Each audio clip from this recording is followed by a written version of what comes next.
Hello दोस्तों, नमस्ते। मैं हूं शीला शर्मा। आज एक बन्नी गीत आप सबको सुनाने जा रही हूं।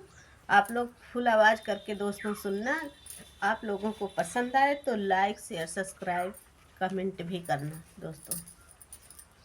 ससुराल जाके बन्नी, ससुराल जाके बन्नी, मैके न भूल जाना। ससुराल जाके बन्नी, ससुराल जाके बन्नी, मैके न भूल जाना। सासू के प्यार बस में, सासू के प्यार बस में, मम्मी न भूल जाना। ससुराल जाके बन्नी, ससुराल जाके बन्नी, मैके न भूल जाना। जेठनी के प्यार बस में, जेठनी के प्यार बस में, भाभी न भूल जाना। जेठनी के प्यार बस में, जेठनी के प्यार बस में, भाभी न भूल जाना।